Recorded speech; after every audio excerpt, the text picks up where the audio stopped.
disciples que le Christ veut sont des gens qui apprennent et vivent selon ce qu'il a enseigné. C'est ce qui caractérise un disciple, l'obéissance à sa parole, pas seulement la connaissance de sa parole mais l'obéissance à sa parole. Voilà donc le défi. Porter la bonne nouvelle au-delà de nous en allant faire des disciples de toutes les nations.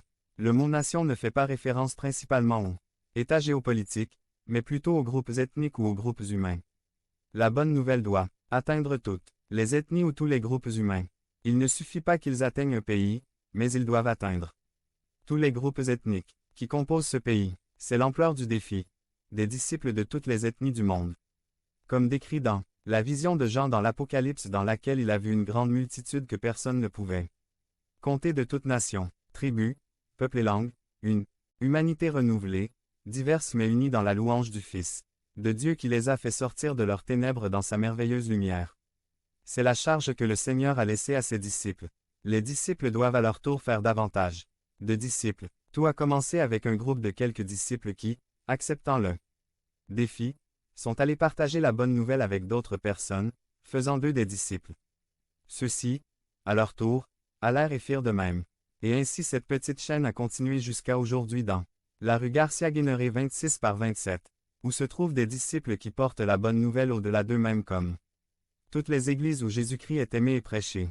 Tel est et sera le but de l'Église sur terre, faire des disciples, les baptiser et leur apprendre à vivre comme le Christ.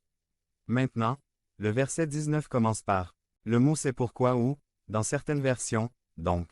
Ces types de connecteurs dans la Bible sont comme de petits drapeaux qui sont hissés pour indiquer qu'il y a quelque chose de très important qui a été dit précédemment et que c'est la cause ou la raison pour laquelle nous devrions faire quelque chose. Dans ce cas, on nous a dit que nous devons faire des disciples et que donc nous indique la cause ou la raison pour laquelle nous devons faire des disciples. Le c'est pourquoi nous renvoie au verset 18. Jésus s'approcha alors et leur dit, « Tout pouvoir m'a été donné dans le ciel et sur la terre. » Parfois, nous lisons ce verset juste en passant, sans remarquer la signification des paroles de Jésus ici. Jésus fait référence à une vision du prophète Daniel au chapitre 7, 13 à 14 où il nous dit, « Dans cette vision nocturne, je vis quelqu'un d'apparence humaine venir parmi les nuées du ciel. Il s'approcha du vénérable ancien et fut amené en sa présence, et reçut autorité, pouvoir et majesté. Devenez membre de la chaîne et AIDEZNOUS à propager la parole de Dieu dans le monde entier. Dim. 17 mars 2024. Parler à Dieu en 5 minutes vidéo description. Les peuples, les nations et les langues l'adoraient. Sa domination est une domination éternelle, qui ne passera pas, et son royaume ne sera jamais détruit. Jésus dit à ses disciples, « Je suis celui que Daniel